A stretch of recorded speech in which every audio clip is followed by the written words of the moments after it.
নমস্কার বন্ধুরা, good evening. Shilpa রিলসে তোমাদের সবাইকে স্বাগত। আশা করি ভালো আছো, আমিও খুব ভালো আছি। আজকের একটা ভিডিও করার কারণ হচ্ছে ছোট্ট একটা জিনিস। তোমরা অনেকে অনেক রকম কমেন্ট করো, অনেক রকম কিছু জানতে চাও যেগুলো আমি বলতে পারি না, সেরকম কিছু একটা জিনিস নিয়ে আমি এসেছি আজকে তোমাদের কাছে। জিনিসটা হচ্ছে কি, তোমরা অনেকে জিজ্ঞাসা করেছো দিদিভাই কেউ বৌদি কেউ বোন, যে তোমার লাভ ম্যারেজ বিয়ে কিনা। তো সেটার একটা কোশ্চেন। আমার থেকে অনেকে বলেছো আমার বর হ্যান্ডসাম, কেউ বলেছো যে আমি সুন্দর, আমার বর একটু স্মার্ট কম, মানে অনেকে অনেক রকম মন্তব্য আছে। তাদের নিয়ে একটা ছোট্ট একটা ভিডিও আমি নিয়ে চলে আসছি তোমাদের কাছে। তো আমার জীবনের কিছু জিনিস তোমাদের সাথে শেয়ার করব। তো আশা করি ভালো লাগবে, পুরো ভিডিওটা দেখবে ক্লিক না করে। আমার ইউটিউবেও আমার এটাতে দেওয়া আছে। তো আমরা আশা করব ভালো লাগবে। তো তার জন্য তোমাদেরকে দেখতে অনুরোধ করছি, লাইক কমেন্ট শেয়ার অবশ্যই কিন্তু করবে। তো তুমি কিছু বলবে আমাদের প্রথম দেখার নিয়ে, বা আমাদের পরিচয়টা কিভাবে, তুমি বলবে না আমি অ্যাকচুয়াল বলবো? আজকে একটা স্পেশাল ডে, ভ্যালেন্টাইন ডে, ঠিক আছে। বিশেষ করে ভালোবাসার লোক যারা আছে, যারা যাকে ভালোবাসে, হ্যাঁ, তা বলে মা বাবার ভালোবাসা বা অন্য ভালোবাসা বলছি না, বিশেষ করে স্বামী স্ত্রীর ভালোবাসা, বা যারা এখনো নিউলি ম্যারেড তাদেরও, বা যারা এখনো ভাবছে, হ্যাঁ, বয়ফ্রেন্ড গার্লফ্রেন্ড যেটাই বলো, তাদের ক্ষেত্রে একটা বিশেষ দিন, হ্যাঁ, ভ্যালেন্টাইন ডে। তো আমাদের পথ চলা এই ভ্যালেন্টাইন নিয়ে 12টা অলরেডি ভ্যালেন্টাইন পে করে দিয়েছি, হ্যাঁ, 12 12টা বছর বছর হয়ে গেছে। শুধু স্পেশাল দিন বলে আমাদের কাছে একটা দিন নয়, আমাদের প্রত্যেকটা দিন প্রতিটা আমাদের দিনই কাছে স্পেশাল। স্পেশাল। 12 বছর, প্রচুর ঝড় ঝাপটা, সুখ দুঃখ, বেটুকে আনা, বেটুর আগে ফ্যামিলি প্ল্যান করা, বেটুর পরে এখনো পর্যন্ত ফ্যামিলি প্ল্যানিং। হ্যাঁ, এমন সবার তো সব কিছু চাওয়া পাওয়া মানে সমান হয়ে যায় না বা পূরণ হয়ে যায় না, তো আমাদেরও এখনো কিছু চাওয়া আছে, কিছু পাওয়া আছে, যেগুলো চলছে। আই হোপ খুব তাড়াতাড়ি আমরা দুজনে সেটা মিলে, করতে সাথে বেটু পারবো। আছে, বেটুকে নিয়েও তো কমপ্লিট করব। তো হ্যাঁ, ব্যাপারটা হলো, ও আজ যে বিষয়টা নিয়ে তোমাদের বলছি, সাথে বা আপনাদের সাথে আলোচনা করছে, সেটা হচ্ছে আমাদের ফার্স্ট মিট। হ্যাঁ, অবশ্যই আমাদের লাভ ম্যারেজ, ঠিক আছে? তো আমাদের লাভ ম্যারেজ, হ্যাঁ, আমাদের বেশি দিনের নয়, জাস্ট 1 বছরের আমাদের ভালোবাসা ছিল। ১ বছর। 1 বছর। আজকের দিনটা কেন আমার কাছে স্পেশাল এটা তোমাদের কাছে বলি। প্রথমে ফার্স্ট আমাদের পরিচয় হয়েছিল আমাদের ফোনের মাধ্যমে, ঠিক আছে। যখন ওর সাথে আমার কথা হয়, বার্তা হয়, কিন্তু আমার তখন নিজস্ব কোনো ফোন ছিল না। সোশ্যাল মিডিয়া তখন অলরেডি চলে এসছে। চলে সোশ্যাল এসছে, মিডিয়া থেকেই, কিন্তু থ্রু সোশ্যাল সেরকমভাবে আমার মিডিয়াতে। কোনো ফোন ছিল না। আমার দাদার একটা ফোন ছিল, তো দাদার ফোন থেকে মানে ও আর কি, মানে অন্য জায়গায় কল করতে গিয়ে আমার কাছে ঢুকে পড়ে যথারীতি। তো আমি যখন ফোনটা রিসিভ করে কথা বলি, তখন ওর সাথে কথা হয়েছিল, হয়তো মেবি ওর ভালো লেগেছিল। তো সেদিনের কথাটা তোমার কেমন লেগেছিল তুমি যদি একটু বলো, কেন তুমি এগিয়েছিলে উম, পথটা? প্রথম দিনের কথা, যদিও একটা মিসকমিউনিকেশন থেকে শুরু হয়েছিল। তো কথাবার্তা শুনে ভালোই। দেখো, প্রথম কথা, তোমাদের যারা ভিডিওটা দেখবে বা যারা দেখছো তাদেরকে প্রথম কথা বলে রাখি, চেহারা বা রূপই কিন্তু আসল না। অনেকেই বলতে পারো হয়তো, যারা ভেতরে থেকে কমপ্লিমেন্ট করো বা যারা কমেন্ট করো, ঠিক আছে, বা যারা অনেক সময় সমালোচনা, একটা কন্ট্রোভার্সিয়াল কিছু ব্যাপার নিয়ে করো। অনেকেই যেমন বললো শিল্পা যে আমি হ্যান্ডসাম, ও না, আবার ও দেখতে সুশ্রী, আমি না। তো ব্যাপারটা সেটা না। ব্যাপারটা দেখো, মনের একটা অবশ্যই টুগেদারনেস, একটা বন্ডিং থাকাটা খুব প্রয়োজন। তো প্রথম দিনের কথাবার্তায় যদিও একটা মিসকমিউনিকেশন, তা তো প্রথম দিনের কথাবার্তা আমার মনে হয়েছিল ও দেখতে কি সেটা আমি জানতাম না। প্রথম দিন আমি দেখিনি, সেই সময় সোশ্যাল মিডিয়া এতটাও ছিল না, এতটাও মানে অ্যাক্টিভ ছিল না। আর সময়টা হচ্ছে 2011, 11, দু তখন হাজার আমি এগারো 11-এ হুম, পড়ি। 2011। ও তখন 11 মানে 10 স্ট্যান্ডার্ড পাস করে আর কি, আমি ক্লাস 11-এ 11 ওর চলছে, ঠিক চলছে। আছে। তো যাই হোক, যখন ও আমার সাথে কথা বললো, নেক্সট টাইম আবার যখন ও সন্ধ্যাবেলায় আমাকে ফোন করলো, দেখলাম ওর বন্ডিং নাম। তৈরি হয়ে গেছিল খুব তাড়াতাড়ি খুব আমাদের। তাড়াতাড়ির সেটা মধ্যে within 1 to 2 weeks or 3 weeks, more 3 সেরকম। উইকস, তো 3-4 সপ্তাহের ভিতরে আমাদের বন্ডিংটা খুব তাড়াতাড়ি। তারপর আস্তে আস্তে ও রিচ করতে শুরু করে, রিচ মানে আমাদের ফোনে রিচ। আমিও রিচ করতে শুরু করি, ফোনে রিচ, হ্যাঁ। তো আমি সেই সময়ই দুর্গাপুরে দুর্গাপুরে ছিলাম, তুমি, দুর্গাপুর স্টিল প্ল্যান্টে সাইট সুপারভাইজারে নিযুক্ত হয়েছিলাম, ঠিক আছে। ও সেখান থেকে তখন চাকরিটা 2 বছর না 3 বছর হয়েছিল তোমার তখন, তাই আমার না? তখন অলরেডি 3 বছর হয়ে গেছে 3 বছর হয়ে গেছে। তো ফার্স্ট আমাদের যখন দেখা করার কথা, মানে আমাদের কথাটা হয়েছিল জানুয়ারি লাস্টের দিক দিয়ে, আর ফেব্রুয়ারিতে বুঝতে পারছো 14 তারিখ। তো তখন আমি একটা পড়াশোনার ক্ষেত্রে দিয়ে একটা কাজও করছিলাম আমি তখন। মা স্ট্রিট ট্রাস্ট বলে ওর সামথিং একটা, কিছু হ্যাঁ, একটা মানে অর্গানাইজেশনের সাথে এলআইসির শিল্পা মতন যুক্ত ছিল। ব্যাপারটা। এলআইসি এক টাইপের এলআইসির মতনই। তো তখন ইন্স্যুরেন্স আমি একটা। মাকে বললাম যে মা, ফার্স্ট টাইম আমি মাকে মিথ্যে বলেছিলাম, কারণ আমি যেহেতু মাকে বলি না মিথ্যা, কারণ মাকে সব কিছু আমি বলে যেতাম। কিন্তু সেদিন দেখলাম যে না, আমি না দেখে এসে মাকে সত্যিটা বলা যায় না।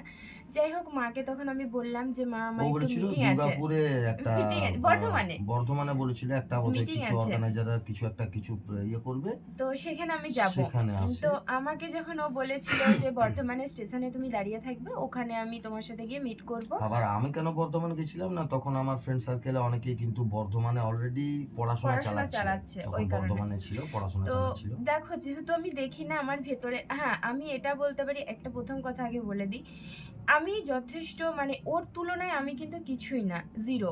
এটা আমি সবসময় বলি, আজও বলছি। আমিও আমি হিরো না। না, তুমি হিরো না হলে আমার কাছে হিরো, কারো কাছে হও না হও, কিন্তু ওর দিক দিয়ে, ওর অ্যাটিটিউড বলো, ওর মানে মানে কি বলবো, হ্যান্ডসামনেস বলো, ওর আদব কায়দা, ওর পড়াশোনা, এডুকেটেড, মানে যা দিক দিয়ে বলতে যাও না কেন, আমি কিন্তু জিরো ওর কাছে। কিন্তু ও জানি না যে কি ভেবে আমাকে ভালো লেগেছিল বা ভালোবেসেছিল। যাই হোক, আমি আর আমার একটা ফ্রেন্ড গেছিলাম। তো আমার একটা বান্ধবী, আমার বেস্ট ফ্রেন্ড যাকে বলা যায়, মানে বেস্ট ফ্রেন্ড আমরা থেকেও অনেক কিছু। কেএসপি তে দেখা করেছিলাম, কৃষ্ণ সার হ্যাঁ, পার্ক। ওটা পরে বলছি তোমাকে। যারা বর্ধমানে তো আছো তারা খুব ভালোভাবে জানবে। ওটা পরে যাচ্ছি, ব্যাপারটা শোনো তোমরা। যখন ও ওভারব্রিজ থেকে যখন নামছে, একটা কালো কালারের ড্রেস পরে, প্যান্ট শার্ট, আর হাতে একটা ল্যাপটপ ব্যাগ ছিল, একটা রজনীগন্ধার ফুলের বুকে ছিল সম্ভবত, হ্যাঁ ওই ছিল। তো ব্যাগটার ভিতরে ল্যাপটপ তো ছিল, বাট ল্যাপটপের থেকেও মনে হয় আমার কাছে চকলেট, কুকিজ, মানে এই 7 দিনের যে সেলিব্রেটে থাকে তোমার, চকলেট বলো, গোলাপ মানে রোজ ডে বলো, টেডি ডে বলো, যা কিছু থাকে, মানে ওটার ভেতরে সব কিছু ভরা ছিল। বাট যখন ও নেমে আসছে, ও তখন আমাকে বলে আসছে যে আমি এরকম এরকম আছি, আমার হাতে এরকম মানে ও যে মানে কথাটা বলছে, সেম হুবহু একটা বয়স্ক করে লোক, মানে মোটামুটি 40-45 বছর বয়স হবে একটা বুড়ো লোক, সেম জিনিস নেমে আসছে। তখন আমি আমার বান্ধবীকে বললাম যে আমি এখন বান্ধবীর নাম করছি না, কারণ ওর সাথে আমার যেহেতু সম্পর্কটা পুরোটাই ভেঙে গেছে, তাই আমি ওর নাম বলছি না। তো ওকে তখন আমি একটা কথাই বললাম যে পালিয়েছো এই সময়, আমি দেখা করবো না, কারণ একটা বুড়ো লোককে আমার পক্ষে সম্ভব নয়। তখন ও বলছে আগে দেখ না। আমি যখন একে জিজ্ঞাসা করছি কোথায়, ও বলছে তোমার পেছনে। লোকটাও তখন বলছে তোমার পেছনে। আরে তুমি কি ড্রেস পরে আছো না, কালো কালারের একটা ব্ল্যাক কালারের ড্রেস পরে আছি। ও লোকটাও তখন বলছে ব্ল্যাক কালারের ড্রেস। ওই লোকটাও বলছে আমার হাতে ফুলের বুকে, আর এ বলছে আমার হাতে রজনীগন্ধার বুকে আছে, স্টিকগুলো আছে। তখন আমার একটা খটকা লাগলো, না না এ তো নয়। দে আমার বান্ধবীরা বলে আরে বাবা যাই হোক, একটু সামনাসামনি তো দেখাটা কর, তারপরে তোর ভালো না লাগলে তুই কালকে গিয়ে আর কোনো কথা বলিস না বা কিছু। যাই হোক, যখন যথারীতি এলো, ও আমাকে দেখে কেমন হয়েছিল আমি বলতে পারছি না, কিন্তু আমার বান্ধবী ওকে দেখে পুরো ফিদা হয়ে গেছিল। তো আমার বান্ধবী আমাকে কি মিট করাবে তার আগে ওই কথা বলতে শুরু করে দিয়েছিল। তো আমি সেরকম একটা স্মার্ট ছিলাম না, যা কিছু হয়েছি সম্পূর্ণ এর জন্য, আমি এটা বলতে চাইছি। আর তোমরা যারা যারা কমেন্ট করেছিল না যে দাদাকে একটু স্মার্ট হতে হবে, হ্যাঁ হয়তো আমার সাথেও ভিডিও করে না, কারণ ওর ভিডিও করে না কেন, বন্ধু বান্ধব বা অফিসিয়ালের মানে অফিসের সার্কেলের লোকজনের জন্য ও ভিডিও কিন্তু আমার সাথে করে না, করলেও দেখবো মুখ বন্ধ করি না, থাকে। মানে ব্যাপারটা হচ্ছে যে ও মুখ বন্ধ এমন রাখে। না যে আমি এই জায়গাটা নিজেকে তৈরি করতে পারিনি, তৈরি করে আমার নিয়েছি। থেকে সেটা অনেক কোনো হয়ে যেত, বড় কিন্তু অনেক হয়ে যেত, কারণ ও কিন্তু যেহেতু মনিটাইজেশন অন করতে আমার চায় না। মনিটাইজেশন আমি অন করতে চাই না, নচেত অনেক আগেই আমার এই সকল শুরু হয়ে যেত, চালু হ্যাঁ, হয়ে যেত। ওর থেকে অনেকে যারা ভাবো যে ও চুলদারি পেকে গেছে বলে, তোমরা ভাবো যে অনেকটা বয়স, কিন্তু মোটেও না। আমার থেকে ও 6 বছরের বড়, এটুকু আমি বলছি, আমাদের কিন্তু আমি এজ বলছি না। বছরের ছোট আমরা বড় 6 বছরে কিন্তু ছোট বড়, 6 বছরে ছোট বড়টা কিন্তু কোনো বড় ব্যাপার নয়। যাই হোক, বর্ধমানে যখন পার্কের ওখানে যখন গেলাম, যখন দেখা করলাম, ফার্স্ট টাইম ও যখন আমার হাতটা যখন ধরেছিল, তখন ভেবেছিলাম সত্যি একটা বিশ্বাসকর ছেলে আমার হাতটা ধরেছিল। আমার বান্ধবীর কিন্তু ভেতরটা একটা জেলাস ফিল হচ্ছিল, বুঝতে পারছিলাম, কিন্তু বুঝলেও নিজের জায়গাটা তো ছেড়ে দিতে পারি না সেখানটায়। তো ওই পার্কের সামনে একটা গাড়ি রেডি হচ্ছিল, মনে আছে তোমার? বিয়ের গাড়ি। বিয়ের গাড়ি রেডি হচ্ছিল। বিয়ের টাইম ছিল বিয়ে সেই দিনে বিয়ে ছিল, 14 ফেব্রুয়ারি কিন্তু সেদিন বিয়ে ছিল। তো যখন বিয়ের গাড়িটা যখন সাজানো হচ্ছিল, আমি এক দৃষ্টিতে তাকিয়েছিলাম। তখন ও আমাকে জিজ্ঞাসা করলো তুমি কি দেখছো। তো আমি বললাম গাড়িটাকে দেখছি কত সুন্দর সাজানো। তখন ও একটা কথা বলেছিল, কি বলেছিল বলো? বলছিলাম এমনি গাড়ি ও সাজানো থাকবে। বলেছিল যে আজ থেকে 1 বছরের 1 ভেতরে বছরের ভেতরে এরকম গাড়ি সাজানো সেম এই থাকবে। গাড়ি এরকমই সাজানো তোমার কাছে যাবে। আমি বললাম 1 বছরের ভেতরে অসম্ভব ব্যাপার, কারণ তখন আমার এইচএস দেওয়ার সময়। বললো তোমার এইচএস গুলি মারো, যদি তোমার পড়াশোনা হয়, একটা বাচ্চাকে মানুষ করার মতন তো পড়েছো, ব্যাস এটুকুই হবে, আর কিছু দরকার নেই। তখন আমিও একটা মানে তখন বুঝতেই পারছো, প্রথম না, ফার্স্ট আ ভালোবাসা। এটা তো হয়ে গেল। ফার্স্ট মিটটা হয়ে গেল। এরপর আমি একটু স্কিপ করে যাই। হুম। আ সবথেকে যেটা খুব লং করতে পারবো না লং কিন্তু করতে পারছি ভিডিওটা। না যেহেতু টাইম হচ্ছে। তো যাই হোক আরকি একটু স্কিপ করে বলি। এরপর বলি, সেই 14 ফেব্রুয়ারি ফার্স্ট মিট, আর বিয়ে আমাদের ছিল 25শে ফেব্রুয়ারি 25শে ফেব্রুয়ারি। তো পরের বছরই সেম। পরের বছরই, তো পরের বছর 14ই ফেব্রুয়ারি ও কিন্তু সেম আবার দুর্গাপুরে আমার কাছে দেখা করতে আসে। দেখা করতে গেছিলাম অন্য কারণে, কারণ বিয়ের কিছু শপিং করার জন্য ওরও তো কিছু ভালো মেন লাগতে হচ্ছে হবে আমার দুর্গাপুরে কিছু বন্ধু-বান্ধব ছিল। ওরা উৎপাত করে মারছিল। দেখানোর শিল্পাকে ডাক, জন্য। শিল্পাকে ডাক, শিল্পাকে ডাক। ও নিজে দেখে পছন্দ করুক। আর তোমরা যারা দুর্গাপুর সার্কেলে দেখছো তারা জানো সুহট্ট, জাংশন, বিগ বাজার। বিশেষ করে এগুলো বিগ বাজার অত ওয়েল নোন না হলে সুহট্ট আর জাংশন বিশাল জায়গা। সেইখানেই আমরা শপিং আবার টপিং করি। শপিং গুলো হুম। করেছিলাম। তো বাট আর ওই যখন সৃজনী যেটা আছে, যেটা ওই সিটি সেন্টারের অপোজিটে যেটা আছে সৃজনী, সৃজনীতেই আমাদের কথাবার্তা হয়। তারপরেই আর কদিনের মাথায় আমাদের বিয়েটা। বিয়েটা ছিল পরের বছর। ও যখন আমি বাড়ি যখন চলে আসি, এবার ধরো মানে রজনীগন্ধার গন্ধ তো আর আটকানো যায় না। মা বলছে হ্যাঁ বেটা তুই গেলি এক কাজে, তুই, আমি বলছি মা ফুলের বুকে দিয়ে আমাদেরকে সব ইয়ে অভিনন্দন আরকি। অভিনন্দন জানানো হয়েছিল, এরকম একই রিসেপশন। ব্যাপার। যাই হোক ওখান থেকে মিট করে এলাম, তখন পার্কে ছোট ছোট ছেলেগুলো বলছে যারা এরা গেছো বর্ধমানের পার্কটাতে, কেএসপি, কৃষ্ণ কেএসপিতে, স্যার। তো তারা জানো পরিবেশটা আসলে কেমন ধরনের জিনিস। তো যাই হোক ওখানে আমার কেন ভালো লেগেছিল, কারণ ওদের মতন কিন্তু ওখানে যারা যারা ছিল তাদের মতন কিন্তু এ সম্পূর্ণ আলাদা ছিল, সেটা আমার সবচেয়ে বেশি ভালো লেগেছিল। তো পাশে ছোট ছোট ছেলেগুলো বলছে বলছে যতই ভালোবাসো না কেন দেখবে তোমার কাছ থেকে সব জিনিস নিয়ে পাখি ফ্রুত, এইরকম একটা কমেন্ট করেছিল ছেলেগুলো। যাই হোক, তো সেটা দেখেও আমার খুব হাসি পেয়েছিল, আজও আমার মনে পড়ে ওই জিনিসটা। ও তখন আমাকে বলেছিল শিল্পা এই জিনিসটা আমি হতে দেবো না। আমি ওখানেই বলে এসেছিলাম যে দেখো আমার কাউকে দরকার নেই, তুমি আমার দাদাকে যদি বলতে পারো, আমার দাদাকে যদি মানাতে পারো, তাহলে কিন্তু বিয়েটা সম্পূর্ণ হবে, নাহলে কিন্তু হবে না। আমি আমার বাবা মাকে ভয় পাই না, আজও বলছি আমার দাদাকে ভয় পাই, কারণ আমাদের বাড়ি কেউ জানে না এই ব্যাপারটা, হয়তো আমার এই ভিডিওটা দেখার পর তারাও জানবে যে সেদিন আজ এত থেকে যে হিডেন জেমস, হ্যাঁ 12 বছর আগে কি জিনিসটা হচ্ছিল। যাই হোক বাড়ি যখন পৌঁছায়, আমার যে ফোনটা ছিল সেই ফোনের একটা কথা বলি। ফোন নিয়ে নাজেহাল 1 বছর। ফোন নিয়ে ওর দাঁড়িয়ে কথা বলতে হতো। ওর ব্যাটারি মানে গেছিল, ১ আমাকে তো ঘন্টা পর ফুল চার্জ করতে হতো ব্যাটারি। ফোন তো আমার ছিল না। যাই হোক ফোনও দিয়েছিলাম। তো ফোন দিছিল পরে, ওটা পরে বলছি। হ্যাঁ, তো দাদা যে ফোনটা ছিল রাত্রেবেলায় দাঁড়িয়ে দাঁড়িয়ে আমাকে গুজে পড়ে কথা বলতে হতো, যদি মানে ঘুমিয়ে বেড যেতাম থেকে সুইচের পয়েন্টটা ছিল অনেকটা একটু দূরে। দূরে। দাঁড়িয়ে থাকতে মানে সুইচ বেড আসতো না বেড পর্যন্ত। তো ওখানে যখন দাঁড়িয়ে দাঁড়িয়ে যদি কখনো সুইচ অফ হয়ে যেত, আমি যদি ঘুমিয়ে যেতাম, পরের দিন সাপে নেউলে যুদ্ধ যাকে বলে সেম জিনিসটা। একবার তো বাবা প্রচুর যুদ্ধ আমাকে হয়েছে। আমাকে মারতে গিয়ে মায়ের হাতে শাঁখা ঠান্ডা করে ফেলেছিল। দিয়ে মাকে যেহেতু তখন দাদাকে ফোন করে বলে যে এরকম তোমার বোনকে ভালো লাগে, তোমার বোনকে আমি বিয়ে করতে চাই ওর ডাইরেক্ট। দাদা, আমি শুধু মানে দাদাই, মানে দাদা তো অবশ্যই, যদিও বয়সে আমি বড়, ও তো বয়সে ছোট কিন্তু সম্পর্কে। তো কিন্তু ও বন্ধু বেশি, দাদাও বন্ধু বেশি। বন্ধুটা বেশি। অতএব ও বিশ্বাস করেছিল আমাকে। ও জানতো যে না, বুনিকে যার হাতে দিচ্ছি সে এতটাও ছিল না। আমি তখন ওকে ওইটাই বললাম যে তুমি যদি দাদাকে মানাতে পারো তাহলে তো অবশ্যই বিয়েটা হবে, নাহলে কিন্তু হবে না। যাই হোক ওর মুখের কথাতেও দাদাকে মানিয়েছিল। ও ফার্স্ট টাইম আমার বাড়িতে যখন গেছিল, আমাদের বাড়িতে বৈশাখ মাসে কালী পুজো হয়, তো ওই বৈশাখ মাসের কালী পুজোতে আমাদের বাড়িতে গেছিল। ওইখানে একটা মিট আপ হয় ওদের তো বাড়ির সবার সবার সাথে সকালে, কিন্তু পরিচয় হয়। বলিনি তখন যেটা হবু তখনও জামাই। মানে সবাই জানতো না, কিন্তু কিছু কিছু মা লোক জানতো। জানতো, হুম। এ জানতো, বা দাদা দাদা জানতো, জানতো, আমার বাবা বাবা জানতো অতটা না। জানতো না। বাবা জানতো যে বাবা আমার হয়েছিল দাদার ফ্রেন্ড, বন্ধু, মানে দাদার বন্ধু আমি। দাদার ফ্রেন্ড হিসাবে গেছিল। গেছিলাম। তো যাই হোক যখন হয়ে গেল কথাবার্তা, মা যখন দেখলো যে ছেলেটা ভালো কথাবার্তা বলে, আমার দিদুন জানতো, দিদুনকে যখন হ্যাঁ, দিদা বলে জানতো। তো দিদা তখন বাবাকে পরে বলে যে এরকম আরে যে সুশান্ত ছেলেটা কালী পুজোয় এসেছিল সুশান্ত, তো তো সেই ছেলেটাই যদি আমাদের নাচ জামাই হয়, হ্যাঁ, কেমন হয় তুমি একটু বলো। তো বাবা সবকিছু দেখলো। হ্যাঁ একটা কথা বলি, যখন বাবা জানতে পারলো যে এরা ব্রাহ্মণ, কুলীন ব্রাহ্মণেরা চ্যাটার্জি, কিন্তু আমরা বাঙাল। তো বাবা তখন একটু নাকচ করেছিল, শুধু বলেছিল বাবা যে নয়, মেনে নেবে। না বাবার ওখান থেকে একটু পছন্দটা ছিল না। হুম। পছন্দ ছিল না বলতে বাবা বলে, "না আমি ব্রাহ্মণ ঘরে বিয়ে দেব না, যেহেতু আমার বাঙাল।" এই দেশীয় আর বাঙালের মধ্যে কিন্তু একটা পার্থক্য থেকেই থাকে। তো সেই জিনিসটা বাবা আমার বাড়িতে ভেবেছিল, কোনো অবজেকশন ছিল না। আমার বাড়িতে এইখানে বলেছিল কোনো কিছু দেখ, ছিল না। আমার বাড়িতে বলেছিল দেখ, তুই আনবি, হ্যাঁ, তোর সংসার, তুই যেটা ভালো বুঝবি সেটা কর। সেটা কর। তো আমরা আছি তোর সাথে।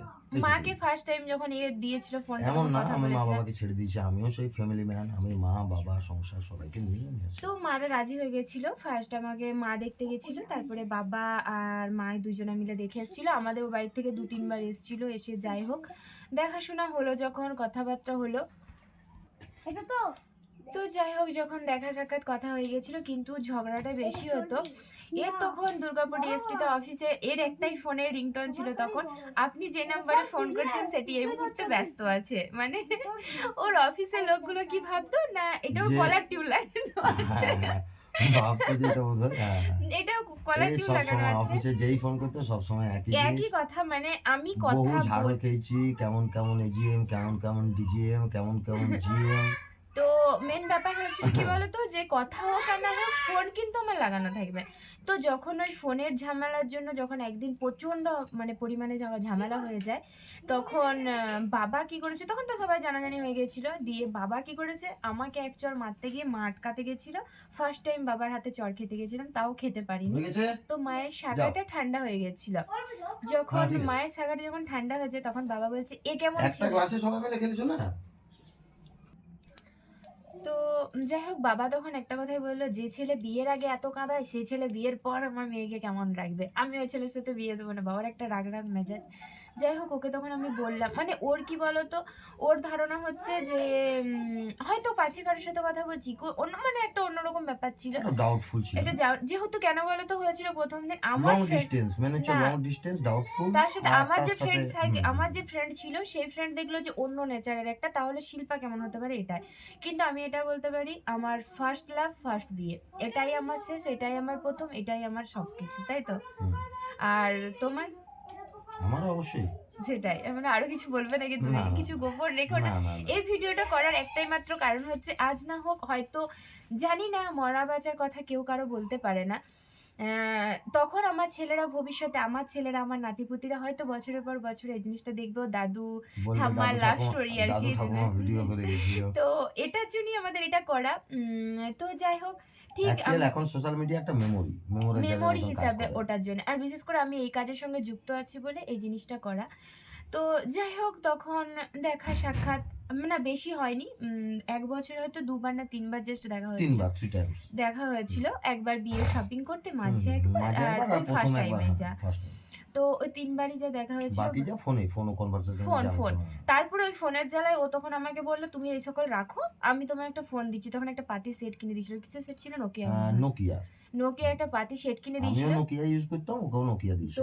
ওকে দিয়েছিলাম কিপ্যাড, আর আমি নোকিয়া তখন সিম্বিয়ান, মানে অ্যান্ড্রয়েডে তখন চল কেউ জানতো না। নোকিয়া একটা মাঝে সিম্বিয়ান বের করেছিল, টাচ প্যাড, হ্যাঁ সেটা ছিল আমার কাছে। তো যাই হোক তখন একদিনে তখন ইউনিনর সিম ছিল। ইউনিটের সিম ছিল, হ্যাঁ। 14 টাকা বোধহয় একটা রিচার্জ ছিল। একদিনে 14 টাকা আমরা আনলিমিটেড। একটা জিনিস মনে আছে, এটা আমাদের মেমোরি করা দরকার। একদিনে আমরা ৩২০০ টাকা রিচার্জ করেছিলাম। একদিনে আমরা ৩২০০ টাকা রিচার্জ করেছিলাম। ওই 14 টাকা 14 তো টাকা। ১৪ টাকা ১৪ এক টাকা করে ঘন্টা বোধহয় না, 1 ঘন্টা দিত। ১ ঘন্টার কথা আমার 1 exact ঘন্টা, 1 মনে নেই, ঘন্টা, কিন্তু 1 আমার ঘন্টা। ৩২০০ টাকাটা মনে আছে। কারণ কেন 59 মিনিট 59 সেকেন্ডে কলটা কাট হয়ে যেত। কারণ কেন 14 টাকা। কেন মনে ইউনিনো। আছে, সেই দিনে ওর বেতন হয়েছিল, পেমেন্ট হয়েছিল, সেই জন্য একদিনই ৩২০০ টাকা শেষ, মানে যা হয়েছিল। যাই হোক বাড়ি তখন থেকে সেভ করতে থাকি, সেভ কো ভগৎ সিং এ তখন থাকতো। বাড়ি থেকে মেনে নিয়েছিল আমাদের ব্যাপারটা, কোনো ঝামেলা ঝাঁটি অশান্তি কিচ্ছু হয়নি, কিচ্ছু না। যাই হোক একটা দিন দেখতে দেখতে, যাই হোক ১ বছর পর সেই মানে ১৪ই ফেব্রুয়ারি ভেবেছিল বিয়ের ডেটটা করব, কিন্তু বিয়ের ডেট তো এরকম করে করা যায় না। যাই হোক আমাদের ২৫শে ফেব্রুয়ারি বিয়েটা হয়েছিল। তো হাসি ফুর্তি মজা কান্না দুঃখ সুখ সমস্ত কিছু নিয়ে আমাদের এই ব্যাপারটা। তো আমাদের যাই হোক আমাদের বেবিওটা বহুত কষ্ট করে, যেমন আমাদের বিয়েটা যেমন কষ্ট পায়নি, তেমন আমাদের যে ভালোবাসার ফলটা বেটু হবার সেটা এত আমাদের বহুত কষ্ট ঝক্কি পেতে হয়েছিল, হয়েছে। অনেক ঝক্কি। আমার থেকে বেশি ও কষ্ট পেয়েছে। তো আমার অনেকগুলো কষ্টটা হলে কি হবে, অনেকগুলো মিস হ্যাপেন হয়েছিল হয়ে 7 গেছিল, ইয়ার ঠিক আছে। মানে 7, হ্যাঁ না 6 টাইম 6 না টাইম 6 টাইম না 7 টাইম 7 হয়েছিল। টাইমস তো যাই হোক আমার এটা খারাপ লাগে। আমার কষ্টটা কষ্ট বলে মনে হয় না। বাট আমার ইয়াকে আনতে জন্য আমার ছেলেকে আনার জন্য কিন্তু ও এয়ারপোর্টের জবটা ওকে ছাড়তে হয়। সেটা আমার সবচেয়ে বেশি খারাপ লেগেছিল। তখন ডাক্তারে বলেছিল যে মা ছেলেকে মানে টাকার সাথে ওজন করতে হয়েছিল আমাকে। যাই হোক আমার টোটাল সমস্ত কিছু অ্যারেঞ্জমেন্ট নিয়ে 1,30,000 টাকা আমার পুরো মানে ইয়ে ছিল, প্যাকেজ ছিল ওটা। পুরো প্যাকেজটা আমাকে দিতে হয়েছিল, তখন বেয়ার করতে হয়েছিল। আর তখনও এয়ারপোর্টে জবে ঢুকেছিল ক্রেভিন কিউ হিসাবে। তো তখন 1.5 লাখ টাকা যে বন্ডটা দিতে হয় সেটা ওকে তুলে নিতে হয়েছিল। সেটা আমার সবচেয়ে বেশি একটা খারাপ 1.5 লাখ লেগেছে। টাকা বন্ড এগ্রিমেন্ট করতে হয়। তো সেটা আমার সবচেয়ে হ্যাঁ, খারাপ সে বন্ড লেগেছিল। এগ্রিমেন্টটা আমি সেটা রিফিউজ করি। মানে দেওয়ার পরও আমি বলি যে আমার দরকার নেই। সম্ভব ওটা না। আমার সবচেয়ে ভালো লেগেছিল যে ও এয়ার বলেছিল ইন্ডিয়ায়, তারপরে এয়ারপোর্টে ছিলাম, সার্ভিসে ছিলাম, গ্রাউন্ড ক্রিউ ছিলাম, কিন্তু এয়ার ইন্ডিয়ার সাথে কাজ করা একটা অপরচুনিটি ছিল। তো কিন্তু আমি যদি আজ সে অপরচুনিটিটা টেক করতে যেতাম হয়তো বেটুর আজ 6 বছর বয়স হতো না, বেটুকে হয়তো তো আমি ধরতে পারতাম। সেটার জন্য আমার সবচেয়ে বেশি ইয়ে লেগেছিল তার যে জন্য কিছু স্যাক্রিফাইস, সবাইকেই তো স্যাক্রিফাইস প্রয়োজন। করতে হয়। সংসার করতে গেলে কিছু না কিছু স্যাক্রিফাইস, সেটা তো আপনারা যদি বলেন শুনে নিয়ে বাবা জব ছেলের জন্য, তো আমি জবটা করছি, করব কার জন্য? আমার শেষ সাহারা কে? আমি কত বছর খাটবো? আমি 60 বছর খাটবো। 60 বছর পর আমি যদি 80 বছর স্বপ্ন, আমার যদি বাঁচার স্বপ্ন থাকে 80 বছর, তো ওরও যদি বাঁচার স্বপ্ন থেকে 80 বছর, আমি 6 বছরের ডিফারেন্টটা হাটিয়ে দিলাম। আমি ধরলাম আমরা সেম এজের দুজনা। আমিও 60 বছরে রিটায়ার করলাম, ওরও 60 হলো, এরপর দুজনেই 80 বছর করে বাঁচলাম। তো 20 বছর কার মুখ চেয়ে বাঁচতাম? এয়ার ইন্ডিয়াকে দেখে? তো নিশ্চয়ই এয়ার ইন্ডিয়াকে দেখে বাঁচতাম ও না। ছেড়ে দিল। এয়ার ইন্ডিয়া কি দিত আমাকে? তখন আমিও একটা কাজের সাথে যুক্ত হয়েছিলাম। যাই হোক আমার ও স্বপ্ন পূরণ করেছিল। আমি এইচএসটা যখন আমার হয়ে যায়, তারপরে ওখানে আমাকে কলেজে ভর্তি করেছিল। কলেজে ভর্তি করার পর তোমার এএনএম না তোমার? হ্যাঁ, আমি তখন এএনএম এ এএনএম, একটা ও সুযোগ এএনএম করেছিল, পেয়েছিলাম। এএনএম। এএনএম করছিলাম। অলরেডি আমি জবও পেয়ে গেছিলাম। তখন ও আমাকে বলল, "শিল্পা আমি যখন ছেলে হয়ে একটা কাজ ছাড়তে পারি, তুমি একটা মেয়ে হয়ে একটা চাকরি ছাড়তে পারবে না নার্সের?" তখন আমি কেঁদেছিলাম কিছুদিন। কিন্তু বিশ্বাস করো আমি এক ধাক্কায় কিন্তু মেনে নিতে পারিনি যে কাজটা আমি ছাড়বো। কিন্তু ও কিন্তু মানে 2 সেকেন্ড ভাবতে সময় দেয়নি যে আমি কাজটা ছেড়ে না, আমি আগে বাচ্চা আমি নিয়ে আসবো। জানতাম যে আমার ফিউচার আমার এইভাবে ইয়ে করা যায় না। খাওয়া বলো, দাওয়া বলো, শোয়া বলো, ঘুম বলো, উঠে এরকমভাবে যে বসবো সেটার মতন ক্ষমতা ছিল না। ওকে 24 ঘন্টা এখান থেকে ওয়াশরুম নিয়ে যেতে হলেও কিন্তু আমাকে চ্যাংদোলা করে এরকম করে কোলে করে নিয়ে যেতে হতো। আমার সেটা মা সম্পূর্ণ সেই সময় মানে আর আমার শাশুড়ি মা খুব বলবো সাপোর্টিভ। মানে মা তো দুজনা। অবশ্যই মা তো জানে যে কিন্তু আমারই ছেলের ছেলে। অন্য শাশুড়িদিকে জানি না কেমন করে জানি বা না কেমন। হয় টুকটাক হয়, হয় না এটা বলব না হয়। আমার একটু রাগটা বেশি, জিদটা বেশি। কিন্তু আমার শাশুড়ি মা সম্পূর্ণ আলাদা। হতো টুকটাক হলেও কিন্তু আমার শাশুড়ি মা আমাকে বিছানার মধ্যে চান করানো, তোমার মুখ ধোয়ানো, বালতি নিয়ে এসে পেতে রাখতো। মানে সমস্ত কিছু এভরিথিংস আমার শাশুড়ি মা করেছিল, মিথ্যা কথা বলব না। তো খাবার মাখিয়ে দেয়া, খাবার মানে এইভাবে উঠে যে বসা জিনিসটা আমি এটা করতে পারতাম না। ডাক্তার অলরেডি বারণ করে তারই দিয়েছিল। ফল আজ 6 আজ 6 বছরের, বছর ধরে তোমরা সবাই আশীর্বাদ করো আমার ছেলে 12 যেন ভালো বছরের থাকে। বিয়ে, 6 বছরের এই 6টা ট্রিমেস্টার, শিল্পার মোটামুটি 7টা ট্রিমেস্টার, আর বেটুর বয়স 6 বছর। তো সেই নিয়ে আমাদের হাসি-খুশি একটা ফ্যামিলি। সত্যি বলছি খুব হাসি-খুশি। আমাদের সুখ-দুঃখ আছে তাতেও আমরা মানিয়ে নিই। দেখো টাকা পয়সাটাই যে সবকিছু সেটা নয়। হ্যাঁ, হয়তো হয় মাঝে, মাঝে প্রবলেম হয়। সবকিছু আমরা কিন্তু মানিয়ে নিই। কারণ কেন বলো তো? ফিনান্সিয়াল ক্রাইসিস তো দুজনে সবার থাকে। একসাথে। ফিনান্সিয়াল ক্রাইসিস যেদিন ও ওটা আমার হাতটা পৃথিবীর খুব রিচ থেকে রিচেস্ট পার্সনও বলতে পারবে না যে আমার ক্রাইসিস থাকে না। আর ও আমাদের তো যখন হওয়ারই আমার আছে। আমরা হাতটা তো মিডল যখন ক্লাস ফ্যামিলি, মধ্যবিত্ত। আমাদের তো ফ্যামিলি, আমাদের তো ফিনান্সিয়াল ক্রাইসিস লেগেই থাকে। আমরা একটা জিনিস যেটা হয়ে গেছে আমরা দুজনাকে বুঝে নিয়েছি। মানে ও কিছু সেটাই। বলার আগে আমি বুঝে যাই, আমি কিছু বলার আগে কিন্তু ও অলরেডি বুঝে যায়। ব্যাস মানে এটাই। হাঁ করলে আমরা বুঝতে পারি কে কার কিছু প্রবলেম হচ্ছে কিনা। এটাই। কিন্তু বিশ্বাস করো ও আমার কাছ থেকে ওকে কিছু চাইতে হয়নি। আমি কখনো ওর কাছ থেকে কিছু চাইনি। চাওয়ার আগেই কিন্তু আমরা দুজনকে যেটুকু সামর্থ্য হোক না কেন আমরা দিয়ে ফেলেছি। আর আমার বিশেষ মানে খুব বিলাসিতার আমার কোনো প্রয়োজন নেই। আমরা যেমন আছি সেরকম থাকতে চাই, সেরকমই ভাবে মানে একসাথে এগিয়ে যেতে চাই। তোমরা আশীর্বাদ করো যেন আমরা ভালো থাকি, সুস্থ থাকি। আমাদের লাভ স্টোরিটা কেমন লাগলো তোমরা একটু কমেন্ট করে জানিও। আর ভালো লাগলে একটা like, comment, share like, comment, অবশ্যই শেয়ার তোমাদের সেটা কাছ তো থেকে আপনারা আসবে। এমনিতেও করেন শিল্পা রিলসের ইয়েতে। আর আর লং কিছু নিলাম আপনাদের না, অনেক ভালোবাসা অনেক থাকলো। কিছু গল্প অনেক ছিল, ছিল কিন্তু যাই হোক এতটা লং করা গেল করা না। গেল না। দেখি তখন নেক্সট টাইম পরের বছর বেটুকে নিয়ে যদি করা যায় অবশ্যই অবশ্যই আমরা আবার সেটা করব। সবাই ভালো থাকবেন, হাসি খুশি থাকবেন, আপনারা আপনাদের গল্প সবাইকে শেয়ার করবেন। সবাইকে আমার তরফ থেকে, আমার পরিবারের তরফ থেকে হ্যাপি ভ্যালেন্টাইন্স ডে আমার 11,000 ফ্যামিলিকে। আর এটা যেহেতু আমার স্পেশাল মানুষ, happy Valentine's day. Happy Valentine day তোমাকেও। বাই। এইভাবেই যেন ভালো থাকি, সুস্থ থাকি, একসাথে যেন থাকতে পারি। সবাইকে নমস্কার জানিয়ে আজকের এখানে প্রোগ্রামটা আমি শেষ করছি। সবাই ভালো থেকো, সুস্থ থেকো, টাটা।